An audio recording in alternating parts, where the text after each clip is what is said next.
Howdy, partners. Welcome back to another episode of Knockout Analysis presented by Cron Media. If you missed our last video where we re-ranked every men's division in the UFC from 1 to 15 or 15 to 1, whichever one you want to do, go watch that. That was an absolute banger. But we have yet another fight night card to talk about. Mr. Barnes, introduce it as you do so well.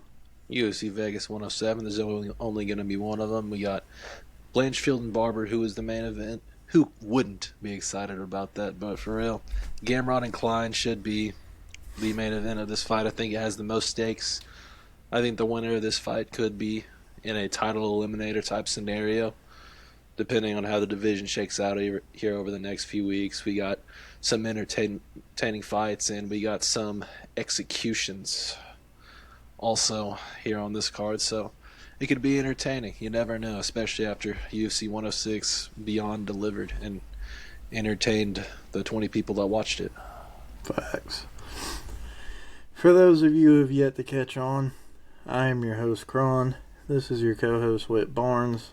I am cosplaying this week as a Donald Cerrone fanboy, and he is cosplaying this week as Matthias Gamrot, who is Ludovic Klein's father, apparently, according to him. Gamrot fight week. We've yet to see the Maury show on that one to figure out how accurate that is. We got some cards coming up soon. That'll be more exciting. Correct me if I'm wrong, Mr. Barnes, but I believe next week is Merab versus O'Malley. O'Malley. We got Kevin Holland in the building. As Cron's good friend Kevin Holland on the card. You got Patchy Make's debut next week. Bang, bang, bang. June 7th, New Jersey. Mr. Holland, you thought I was done with you, but I'm not. You thought winning a fight would get me off your back, but it won't. I am inevitable.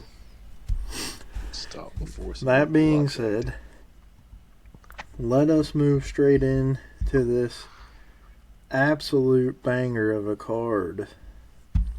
We have the first fight of the evening. Rayan dos Santos will be taking on Alice Ardaline. We have Brazil versus Romania.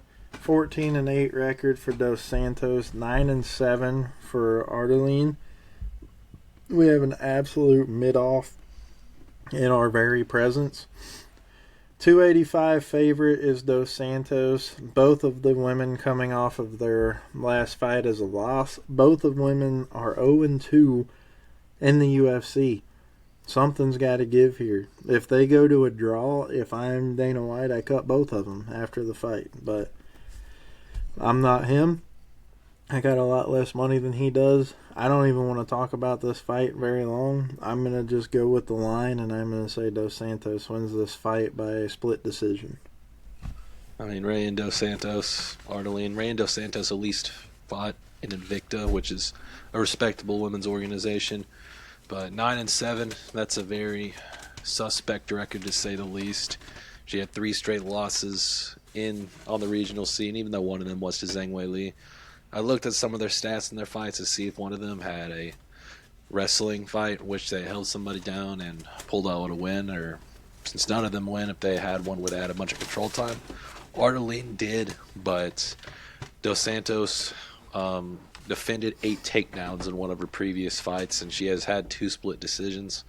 I think she's going to have enough in the tank to get it done. I wouldn't put my money on her minus 290, but I think this will be about a 29-28 UD for her. I think another thing to note here is I did look at my notes here. Dos Santos does have 8 career submission wins, so maybe she slips in a late submission, but wouldn't hold my breath on it, wouldn't bet on it. We'll move on to the next one. We have Balaji Oki facing Markel Medeiros, a name that me and Whit have grown to know well. But minus 192 favorite is Oki. Coming off a loss in his last fight, he has a 9-2 record, 4-inch reach advantage. Medeiros coming in with a 10-1 record and a win in his last fight. He is 2-0 in the UFC since he has made his appearance via the Dana White Contender Series. The reason why he is known well for us is because we have a very good friend who's been a guest of the podcast before, Mr. Tracy Reeder, that fought him when he was in a regional promotion. And Tracy Reeder took him to a third round and was very close to getting out of the fight, but he gassed out and suffered a knockout loss late in the fight. But to say you went 3 rounds with a guy that's 2-0 in the UFC is pretty impressive. And be sure to check out our interview that we had with him. Be sure, fight news coming soon for Mr. Reeder. We will be running that back with him. So we'll have him back on. Hopefully we get Whit in this time as well, because he's looking forward to that. But that being said, Markel Medeiros, I believe he won his last fight via unanimous decision. I think both of his fights have been decision wins. So he went to a split decision against Austin Hubbard. That was one of our very first cards. It was either the first card or the second card that we talked about that he was on there, because I do remember talking about that fight. But as previously mentioned, he is undefeated in the UFC so far. Only has 1 loss in his pro career, and it was very early on, and a pretty decent fighting organization. Where you have Oki, who is 1-1 in the UFC. He lost his last fight via first round submission. In his career, he has 5 knockouts and 9 wins. So he's a little bit of a knockout specialist, if you will. I got the momentum on this one. I'm going to go ahead and pick Medeiros to win this fight. I don't think there's a finish, but I think he wins this fight probably 29-28. Yeah, I mean, I'm about in the same spot on there. I think Medeiros is going to have the polished, better striking. I think he's going to be able to out-volume. The biggest question for him is, as was seen in the Hubbard fight, is can he defend the takedown? And I think that's something he's going to work on tirelessly, because Oki is very decent on the ground. His loss did lose to Chris Duncan, who beat Jordan Vucinic, and nobody picked him against Jordan Vucinic. So I don't think it's as a bad loss as it looks. But Medeiros coming in, taking the short notice fight against Austin Hubbard. You know, if you beat Austin Hubbard, I think you have a rite of passage in the UFC. You're going to stick around for a while. I think both these guys will stick around for a while. But I think Medeiros is going to defend the takedowns. I think he's going to win volume, and he's going to do enough to win 2 of the 3 rounds in this fight. I'm going to take him by UD. We'll move on now to the third fight of the evening, which will be another fighter that we have previously talked about, Mr. Kurt Hollabaugh. And he will be facing Jordan Levitt, the Monkey King as he calls himself. Kurt Hollabaugh, as previously mentioned, we talked about him in a previous card where he lost via unanimous decision and got beat up pretty badly in front of his wife and children, which was not fun for him.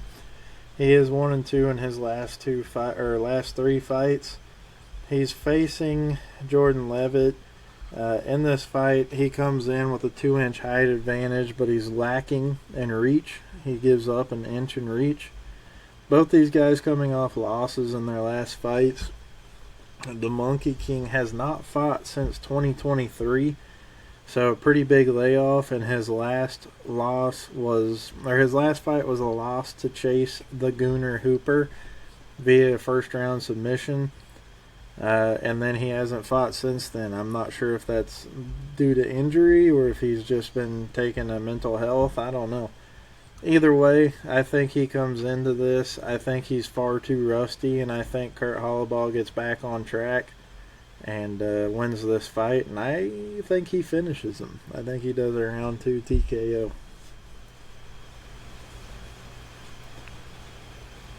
Yeah, I'm gonna have to fade Kurt on this one. Might be experiencing a little bit of connectivity issues here. Yeah, I got some latency on my end as well. So we'll see if we can fill the But void. But yes, nice Kurt something to Holloway did continue. go in his last fight. He did get beat up pretty bad. It was unfortunate because, there's not many people in the Apex, and some of the people in there just happen to be his wife and kids, and they watched Pappy get used as a basketball, and it was not a pretty sight to watch. Much like the fight between Mr. Barnes has returned. We're back in here. But I'm going to have to fade. I'm going to have to fade Kurt Holloway. Because I picked him in the last fight against Alexander Hernandez. And I just think Alexander Hernandez isn't a super high-level guy. I know he's on a 2-fight win streak, but Austin Hubbard and a Kurt Holloway, who is 2-5 in the UFC, former Ultimate Fighter winner. But Jordan Levitt, I think he has more to fight for. He has a 9-year age advantage, a 1-inch reach advantage. 2 of his losses are to respectable guys. One of them to Paddy Pimblett. The other one to, I think you mentioned him, Chase Hooper, the Gooner himself. Those aren't bad losses. It's high competition there. I hate to keep picking decisions. Maybe I'll get proved wrong like Vegas 106 when there was a lot of finishes, but I think this will be another close decision. I think he's going to have a 29-28. He's going to have the apex jumping. Very nice. We'll move on now to the 4th fight of the evening, which this is where we will find one Trevin Giles facing, in his UFC debut, Andreas Gustafsson. Trevin Giles is on a little bit of a slide right now. He's lost his last 3 fights. It's a pretty decent competition. He was victimized by Carlos Prates. So that's always a fun thing to have happen to you. Shout out Ian Machado Gary while we're here for not getting victimized by Carlos Prates. But you've got Trevin Giles facing off against the UFC debut maker, as previously mentioned, Gustafsson. He calls himself Bane. That's his nickname. He did come off the Contender Series. I believe he won that fight, correct me if I'm wrong, Whit, by knockout. Yes, But that's the last time that he has any record of having fought. And that fight was pretty close to a year ago, so I guess he's kind of just been waiting for his shot. He's got 8 career knockouts, 2 career finishes, or 2 career submissions. Has yet to be finished in his pro career. So you got to look at it from 2 perspectives. You've got a guy that's lost his last 3 fights against UFC competition with 11 finishes, but he has been finished 6 times in his 7 losses. Whereas you have Gustafsson, who's never been finished, and he has finishes to go with it. He has 10 finishes and 11 wins. I'm going to take what's probably a controversial pick here. I think Gustafsson's going to lay him out and get his first career UFC win here. And I think he does it in the first round. Yeah, I mean, I think this is about a 50-50 fight. Looking at it, Trevin Giles, he was the first guy to beat Roman Dolidze. So the UFC pretty much elevated him. And they said, if you beat this guy, you're 1 fight away from, or your next fight is going to be against somebody in the top 15. Duplessis, Morales, Gabriel Bonfim's pretty close in welterweight to getting his shot in the top 15. Carlos Prates, Mike Malott did get a top 15 fight before he got ground and pounded by Neil Magny. Very unfortunate situation for him to face in his motherland. I like Trevin Giles. He looked good against Carlos Prates early on, and he likes to take the fight to people, but he is very chinny. Very, very chinny, especially as of late. If you can pressure him with wrestling and you have decent power, which Andreas Gustafsson has both of those, I think he's very beatable, especially at this stage in his career. It's unfortunate because he's 32, which isn't very old, especially in the welterweight division, even though this is going to be a catchweight fight per ESPN. I just don't know if I can trust him and his chin to get through a fight. even against a guy like Andreas Gustafsson, who I don't rank way too high even after a DWCS victory. So I want to take Andreas. I think there will be a finish in this fight. If Giles does pull it out, which I think is very much a possibility as well, I think it will be by decision. I think Gustafsson has a chin. I think he has power. I think it's going to translate later in the fight as well. So I'm going to pick him for a late second round knockout. For what it's worth, I don't know the organization, but his fight directly before the Contender Series, Gustafsson did have a 10-second knockout win over somebody. So that is Fight Club Rush. Yeah, that's pretty wicked.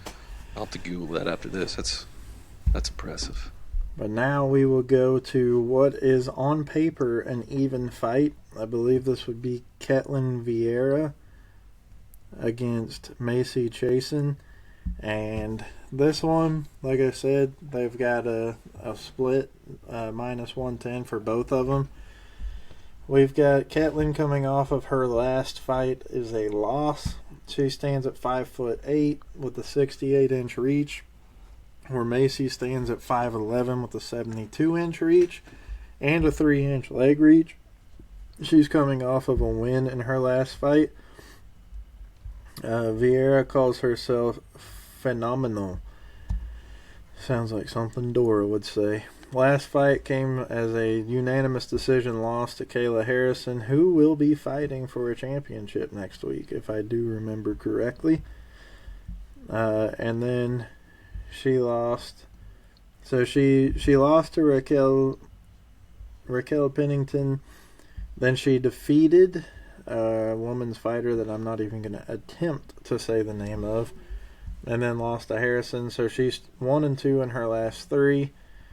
Whereas her opponent, Mrs. Macy here, who looks like she is about to tell me I parked my car in her spot in a empty parking lot, is 2-1 in her last fight, or in her last 3. She has a common victory over the woman's fighter that I will not even attempt to say the name of. She beat her via submission and won her last fight 2 minutes into the second round via doctor stoppage.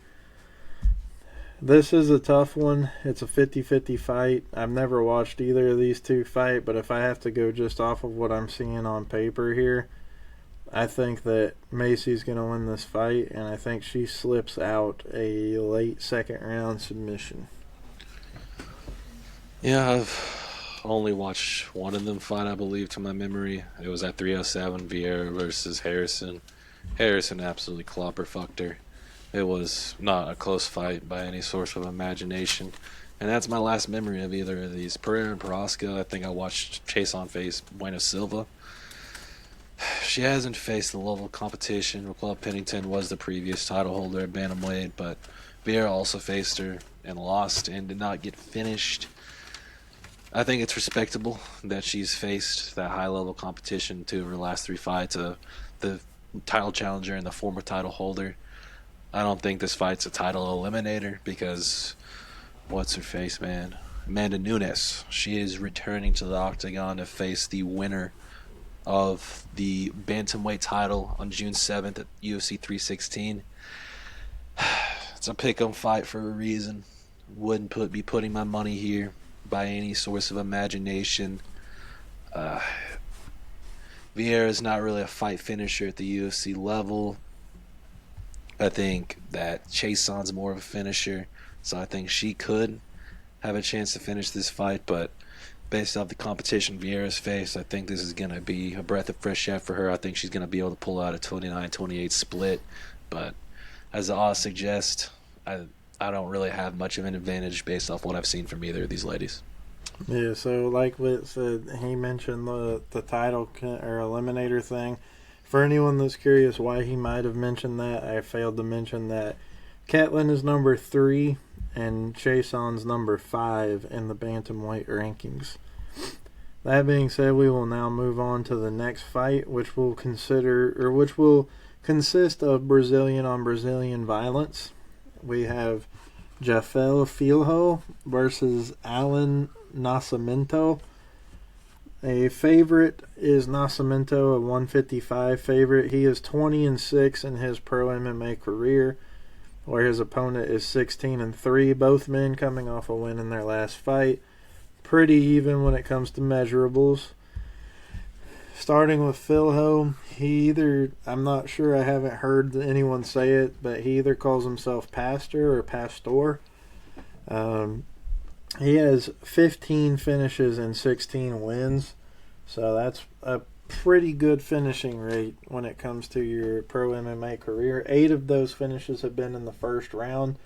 He's 2-1 in his UFC career, and his last 2 wins have come by sub, and his last loss came by sub as well. So he's very much looking forward to taking this fight to the ground.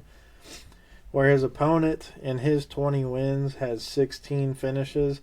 He's also 2-1 in the UFC, and he also won his last fight by submission. So I have a feeling that this will be a very booed fight in the Apex, because this fight is going to spend a lot of time on the ground waiting for someone to make a mistake on the ground that results in a submission. But both of these guys can strike too, so maybe they'll shock us. And I got Nascimento winning this fight, and I think he does it by submission. Yeah, I'm going to take Nascimento. I think he has the striking advantage, even though both these guys aren't fantastic in that area. And looking at the 2 guys that Fiallo submitted, Ode Osborne, not great on the ground. He's had 3 submission losses in the UFC early in his career. And Daniel Perez, former opponent of Andre Lima, one of my favorite fighters right now. Andre Lima is a kickboxer who is decent on the ground, decent at defending on the ground and getting up from it. And his only submission victory in his entire professional career is against Daniel Perez. So I don't really hold those submission victories to a very high regard. I think if you're decent at BJJ and you practice it a lot, you can get it done. I give credit to Phil Lopes. He's definitely a black belt with all these subs on his record. But I don't think he's going to be able to do that to a guy like Alan Nascimento. He wasn't able to do it to Makayev, who I believe is the best flyweight on the planet right now. Nobody does that to Makayev. But Nascimento, I think he's going to have more damaging strikes. If I were him, I'm going to want to keep it on the feet. He is out of shoot box. And you know what I say about shoot box, very distinct fighting style, crazy strikes. He puts himself around some great fighters in that gym. So I'm going to rep him. I'm going to take him in this fight. I think that a late sub is very much a possibility here, but it could go to decision based off the nature of the grappling. So if you're a grappling fan, tune on to ESPN Plus UFC Vegas 107. Alan Nascimento versus Fiallo. Brazilian on Brazilian action. A lot of grappling. I'm going Nascimento by UD. That'll bring us to our next fight, where we have Zachary Reese facing off against Dusko Todorovic. We have a massive man fighting at middleweight.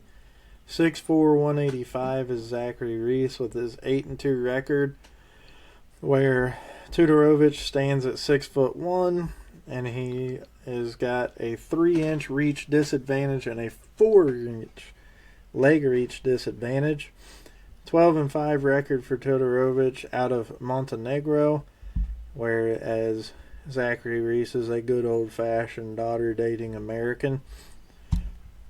If you look at his last few fights here, it doesn't look great for Mr. Reese. He's 2-1, but his last fight came as a very quick loss to Bikoyev.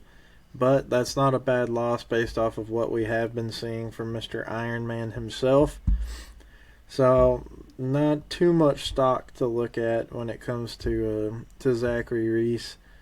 Whereas if we switch over to his opponent, Todorovic, he is 1-2 in his last 2 fights, and he's lost both of his last 2 fights by first-round knockout. The dude's chin might be Johnny Walker level, unfortunately. He calls himself Thunder. I think this is a pretty easy fight for Zachary Reese to win, and I think he will do it and be the third person in a row to knock Todorovic out in the first round. People have been calling this a trap fight, based off some other guys that I pay attention to, but I don't really believe it is. I think Zach Reese is going to have the advantage.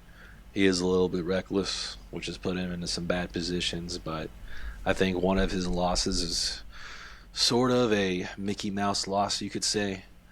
The Cody Brundage loss was he had him in a triangle, and Cody Brundage went Hulk mode, absolutely ape shit, picked him up, slammed him on his head, and knocked him out. That doesn't happen very often in the Ultimate Fighting Championship. And it hasn't been McCove loss. There's no shame in that whatsoever. I think he's on his way to being a top prospect. And I think Zach Reese, if he can put together some wins, I think the UFC want to push him in that direction too. I think Todorovic is sort of a tune-up fight for him because you look at Todorovic's track record here. He has gotten another contract. He has, I believe, 8 fights here, only winning 2 of them. So he has found a way to get in here, but I think this could be the end. He has faced Christian Leroy Duncan. He has faced Gregory Rodriguez, who I think are pretty decent level middleweights. Mensur Abdul Malik is another guy that I would love to talk about here pretty soon, who I think is pretty underrated. Good competition, but he is getting finished very early in a lot of these fights, minus the Rodriguez, which he somehow went to decision with. It's crazy because he's probably the most aggressive fighter he's faced on this list. But he's getting finished early is the point. I think we're looking for another early finish. I think that Zachary Reese is above the level of a Jordan Wright and a Maki Pitolo.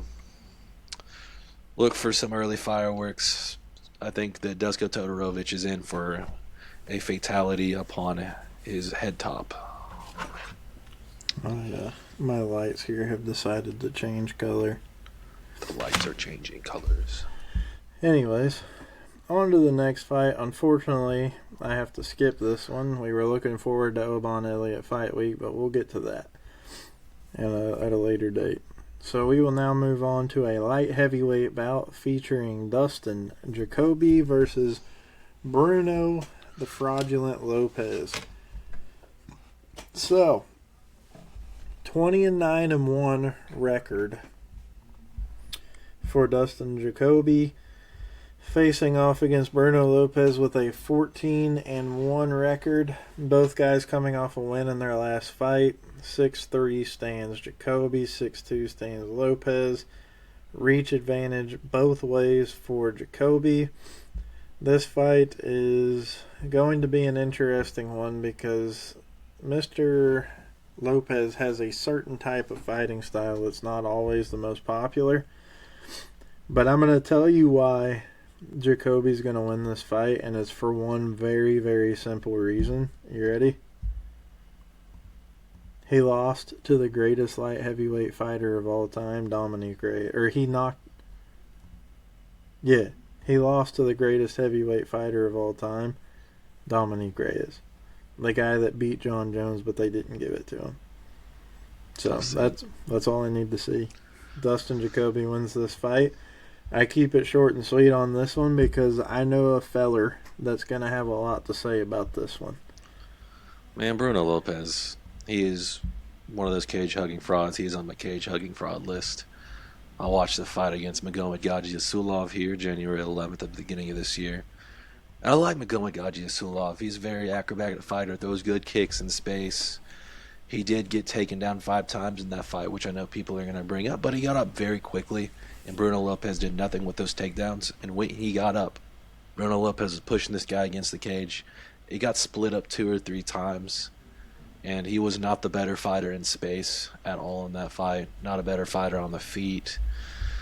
Has a loss to Brandon Ribeiro very early on.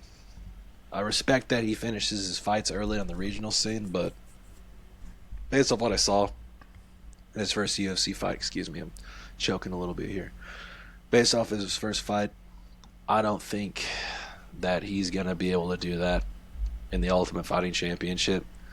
I think that this is a sanctioned execution by Dana White, because Dustin Jacoby is a former Glory kickboxer, very experienced fighter, has been in there fighting for many years now. And I just can't pick against him. He's beaten Michal Olazashuk. He's beaten Do Woon Jung. Wish they would never cut him. He went on a major loss streak, unfortunately. Kennedy Ezechukwu. And Vitor Petrino, man, is one of the best performances of 2024. It was in the last fight card of the year. I would have picked Jacoby to win that fight at that point, but the judges, they weren't needed, as Jacoby sent a nasty overhand into the chin of Vitor Petrino, sending him to the heavyweight division. And Vitor Petrino did try to wrestle Jacoby on many occasions within the fight, and he was unsuccessful. I don't think Bruno Lopes, with his dumbass cowboy hat, no disrespect, Cron, your cowboy hat does not look bad. Bruno Lopez's hat, it looks like dog shit, and he's ugly. So I don't think he's going to be able to wear that out and gloat like a moron like he did in his last fight. I think he's getting knocked out very early in this fight. Round 1, round 2, round 3, doesn't really matter. Jacoby has the cardio. He has the power. He's going to out-volume him. He's not going to put himself in front of some unnecessary risks, as shown in that Petrino fight. Give me him. Give me him in the first round. Why not let it fly? Dustin Jacoby overhand. Dustin Jacoby kick to the head. Dustin Jacoby spinning kick to the jaw. You got it. Minus 185. I think that is an absolute steal, according to ESPN's odds, by the way. These are not official. But I'm taking it. Give me Dustin Jacoby. And that's all I got to say about it. Bruno Lopes, your days are numbered in the Ultimate Fighting Championship, big guy. All right. I will move us on now to a welterweight fight here. We have Seokyeon Ko facing off against Billy Ray Goff. And what Whit... That fight has been canceled. They just canceled it? Yeah, it's going to be Billy Ray Goff versus Ramiz Brahimaj. Either way. It's the replacement fight. There you go. Billy Ray Goff versus whatever the fuck name Whit just said. So we've got that. And we will now... I'm not going to have any stats on it. So I'm just going to go ahead and say that Billy Ray Jack Me Goff is going to win the fight by knockout. Yeah, I mean, Ramiz Brahimaj, he just kind of teleported in the UFC and had 5 fights. UFC 309, I believe, was the first time I witnessed him fight. He fought Mickey Gall. And Mickey Gall might just be the most incompetent fighter on the whole roster. And due to me never hearing of this guy, I was disillusioned into picking Mickey Gall to winning that fight. The guy who does not know how to move his head on the center line. Very Ronda Rousey versus Holly Holm-like head movement is what Mickey Gall has. Very bad head movement, very very punchable in the face, kickable. Just does not know how to move his head. Ramiz Brahimaj took advantage of it and threw an overhand and knocked him the fuck out. And Billy Ray Goff, he has power, he has finishing potential. Let me see, I have stats for him, this guy. Yeah, he has finished 7 of his 9 fights, all by knockout. He has 1 knockout in the UFC, and he has a decision loss on the Luis Nascimento card earlier last year, around this time actually, May 11th. I think he's going to clobber him. I think he's going to clobber Brahimaj. I faded him against Mickey Gall. I'm fading him against Billy Ray Goff. I saw that the opening odds for this were minus 500 Billy Ray Goff. I think that's fair. I wouldn't spend the money on it myself, but if you bet on Ramiz Brahimaj for, I think it's plus 300-ish, if you throw $100 on him, you lose $100. Ramiz Brahimaj is out of his league. Owen Elliott was a sanctioned execution, and I don't think they did him any more favors with this matchup either. I think he would have lost to Seokyeon Ko, who was making his debut as well.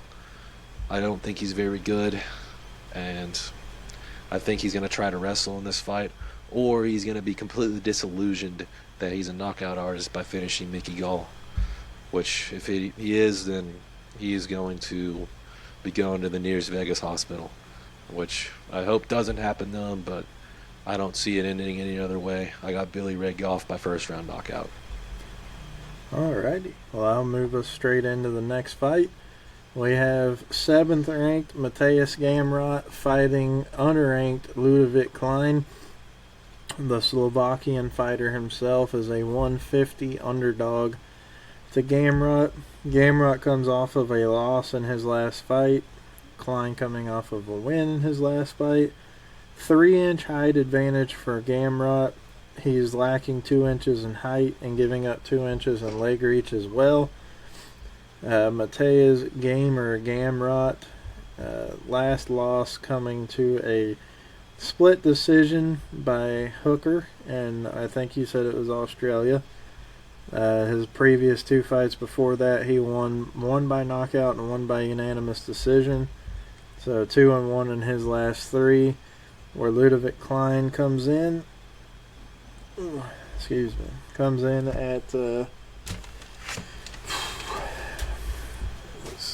He is 3-4. 3-0 in his last 3 UFC fights. Let me pull out my notes here. He's 4-0-1 in his last 5. He has 17 finishes and 23 wins or 24 wins. And he's been in the UFC for a while now. He's been in since 2020. So this will be a pretty good fight, potential fight of the night here. I've been pretty accurate on predicting fight of the nights in these prediction videos. Every time I've said it, especially the last time, I said that Costa and Erosa was going to be fight of the night, and that it sure as fuck was. That was an absolute war. One of the fights of the year. But Mateus Gamrot, 180 favored in this one. I know it's going to pick him. I think I'm going to fade him here, and I think Ludovic Klein wins this fight by unanimous decision. Hell yeah. Ludovic Klein, man, I think he's deserving of a ranking at lightweight. I think he's a good fighter.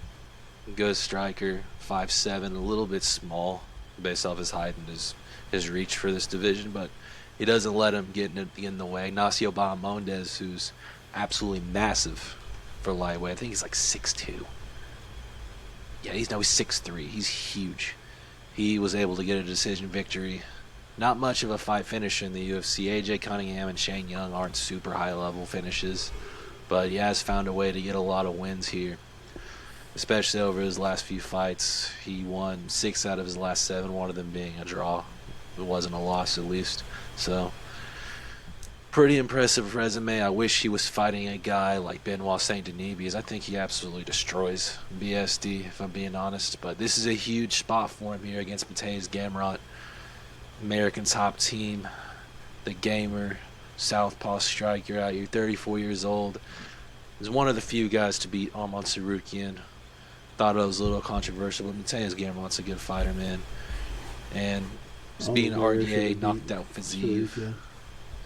Got Dan Hooker. I thought he won the Dan Hooker fight. Watching it live, the people were standing up and getting real loud for Hooker, especially when he landed a damaging strike in the second round. And I think that might have swayed it a little bit more, so they didn't get booed or thrown out of the stadium. But it was a close fight, but I did have Mateus Gamrot. I think he is still very much a contender in this division. And if he can win this fight one more, I think he will definitely be in the title picture. I think he could definitely beat a guy like Justin Gaethje. I think that could be in his future, but that fight is rumored to be going to Paddy Pimblett. It's kind of speculation, not a fully blown rumor yet, but we'll see what happens down the road here. I think Mateus, his striking is underrated. His grappling is incredibly high level. He's going to be able to mix that to throw off Klein's game. Unlike any opponent that he's faced at this point in his career. I'm with Cron on this being the fight of the night. I highly believe that this should be the main event. This is the fight that people are going to tune in to see the most.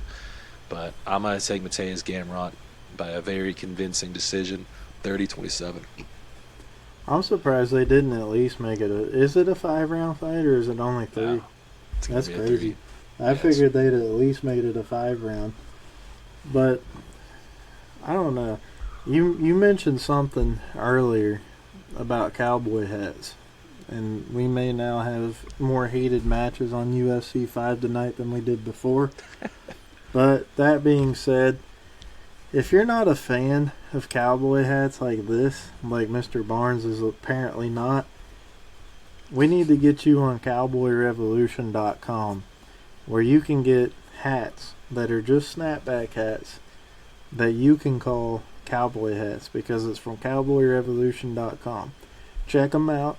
Use code CronyoMedia at checkout for 15% off. And, Dan Hooker, he's getting old, man. It's about time for him to retire. And what do people do when they retire a lot? What do they do with their free time a lot of the time, Mr. Barnes?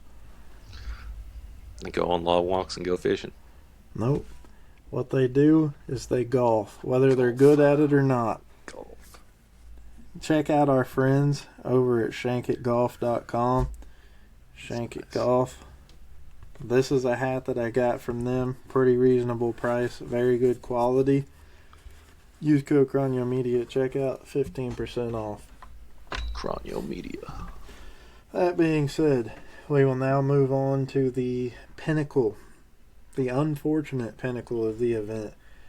Where we have Aaron Blanchfield fighting Macy Barber in a 5-round absolute pitter-patter match. It's going to look like cats fighting each other, and they probably got the same power as cats do as well. So, that being said, Blanchfield comes in at a 245 favorite, the number 4 ranked fighter in this division, facing off against Macy Barber, the number 5 ranked fighter in the division. I do not have any clue if this is what could be considered a title eliminator. Both ladies coming off of a win in their last fight. 13-2 record for Blanchfield, 14-2 for Barber.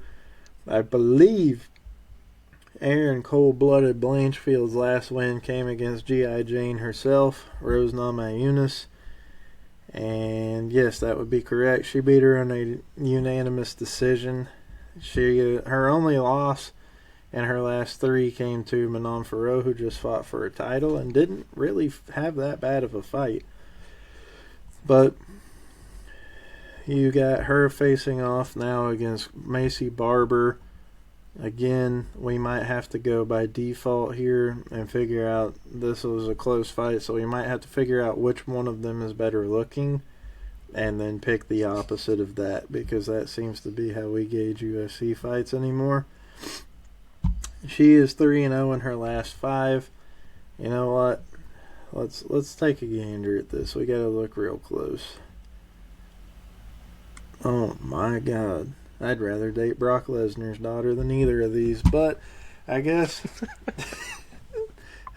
Barber's Barber's a little uglier than Blanchfield, I guess. So I guess I'll go Blanchfield winning this fight by a split decision. I'm going to take Blanchfield as well. I did see her fight. I've seen her fight pretty recently. The fight was very close. Rose Namajunas. I think that if you beat Rose Namajunas, you should automatically get a title shot. That's just my belief at this point, because she is a multi-time title holder. And, yes, Cron said G.I. Jane. But I have a feeling Whit doesn't understand that reference. I think I've seen the picture somewhere, the meme, some time ago. Go ahead, live reaction. It's a movie. Oh, the movie was called G.I. Jane. Okay, I don't watch a lot of movies, so here, let me look at this. Yeah, shit. Yeah, that's pretty damn accurate. That's probably I don't know why she didn't rock out with that as her nickname, truthfully. Because that'd be badass. But I think Aaron Blanchfield, she won the fight. Rose Namajunas won the first 2 rounds. I think she lost the 5th round, but she's in this position. She pulled it out against Rose Namajunas. She beat G.I. Jane. Macy Barber, respectable, 14-2. Was on a decent little win streak here. I don't think any of her wins are as good as beating Rose Namajunas, so I'm going to take Aaron Blanchfield. I don't think she's going to get the title next. I think, who's the lady that beat Alex Grasso 2 weeks ago? Natalia Silva. She's getting the title next against Shevchenko. I think she might even beat Shevchenko, and then Blanchfield might be up next. She might take another fight in case she wants to be active, go beat some jobber that's ranked 10th or something like that.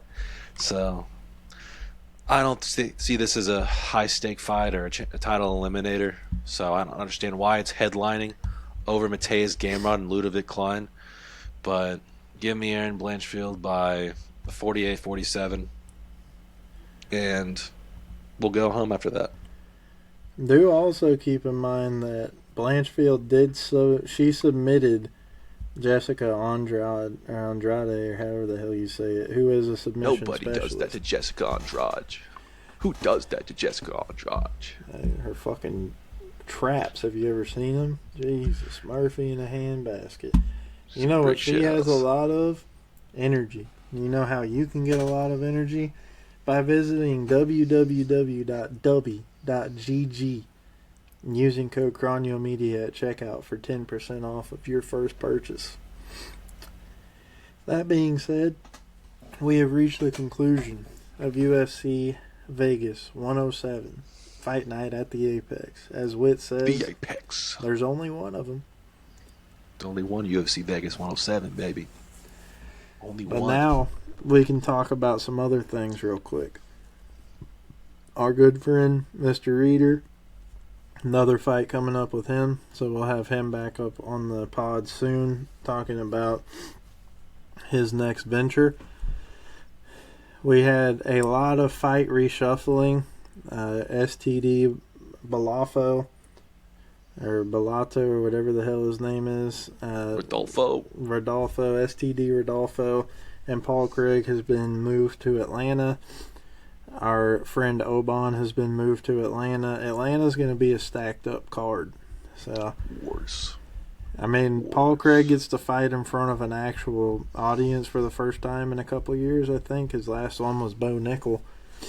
And I believe that was the same card where, for some reason, John Jones got to come back and fight for his championship. Strip John Jones while we're here.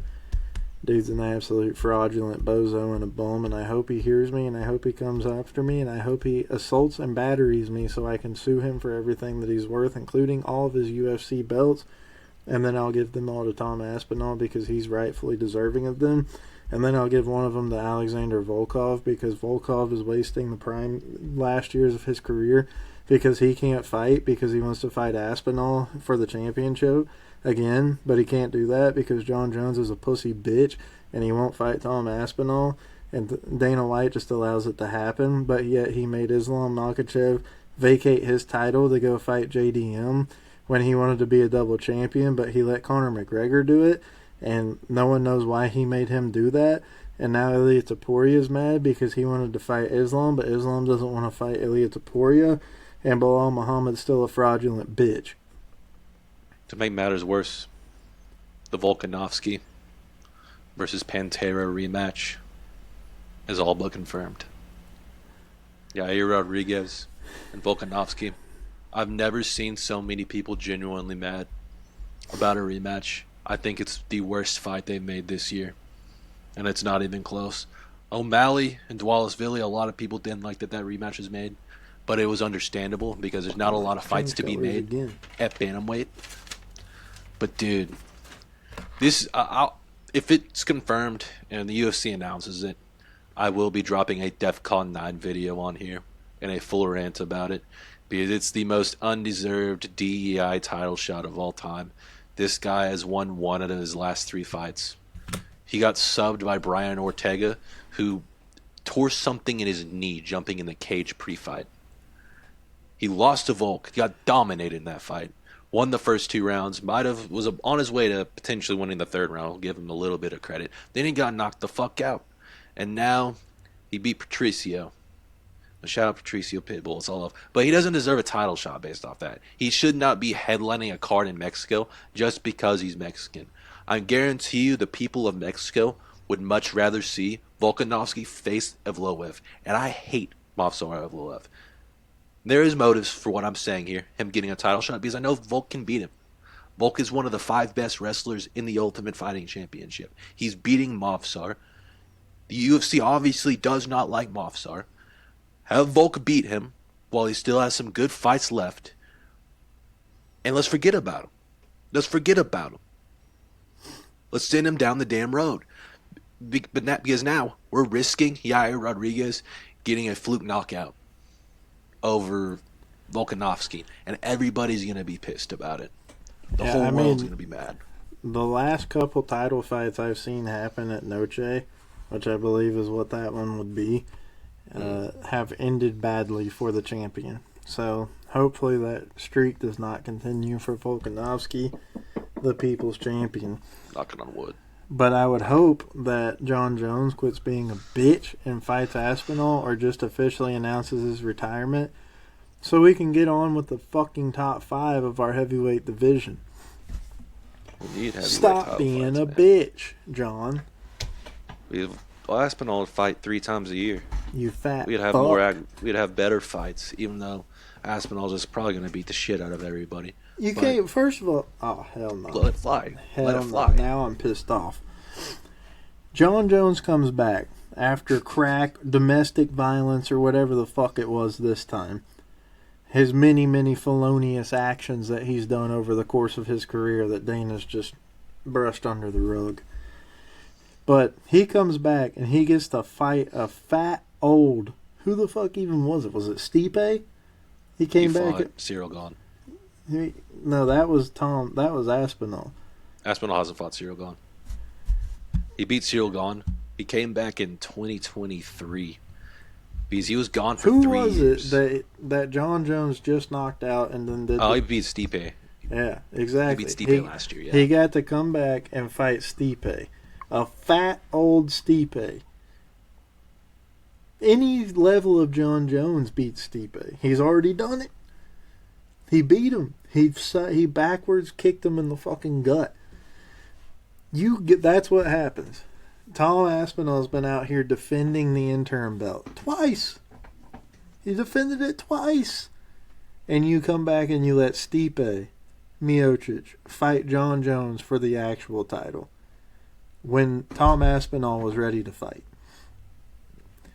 You're looking out for your sweet Pookie Bear, John Jones, at the expense of one of the greatest heavyweights we've ever seen in Tom Aspinall. There's no one like him. There hasn't been anyone like him. And that's a pure heavyweight. Tom Aspinall is on a different level than anyone in the heavyweight division. And you know that, Dana. You're a fraud. You don't want him to fight your sweet Pookie Bear, John Jones. But yet you won't let John Jones fight anybody else but him. John Jones. So something's got to give. Quite literally ducked Ngannou. He stayed at light heavyweight to duck Ngannou. He took a 3-year layoff after 2020. I don't know when he got his belt seized or whatnot, or if it ever happened, but he took a 3-year layoff. Comes back, fights Cyril Gane. Beats Cyril Gane in 2 minutes because Cyril Gane can't wrestle. Then he takes another 2 to 3 year layoff as the title holder. Takes. Heavyweight. Allegedly injured, whatever. Allegedly then he under fights. felonious activities again. Likely. He does live in Albuquerque. But 4-year layoff. Stipe, whose last fight was in 2020, who only got older. He went from 38 to 42 in the 4 years that he was off and did not fight. Gets a shit kicked out of him by John Jones for 2.5 rounds and gets knocked out. At this point, this is my prediction. I don't know if I've said this on a podcast yet. I may have said this on the rankings. But I'm going to say it again for the people that did not sit till the end of that video. John Jones. He is going to sign for the fight here at the end of the year in Madison Square Garden. He is going to get injured in training camp.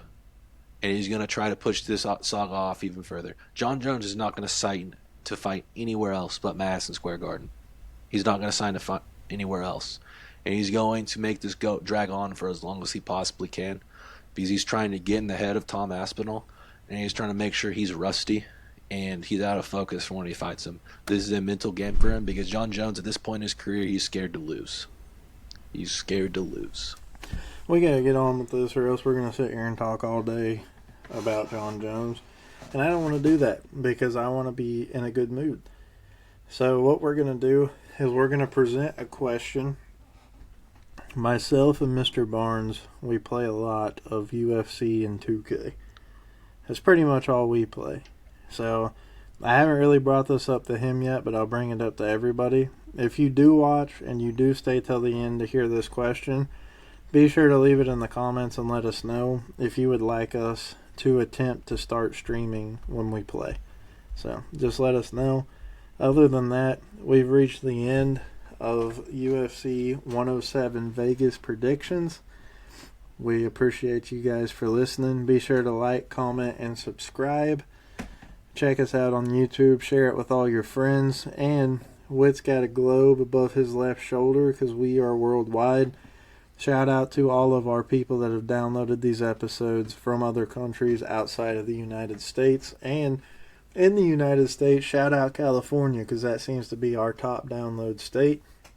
We appreciate you guys tuning in, and we'll continue to make banger content for y'all. We appreciate it. You guys have a great night. Watch out for the deer. Yes, sir. And keep your stick on the ice.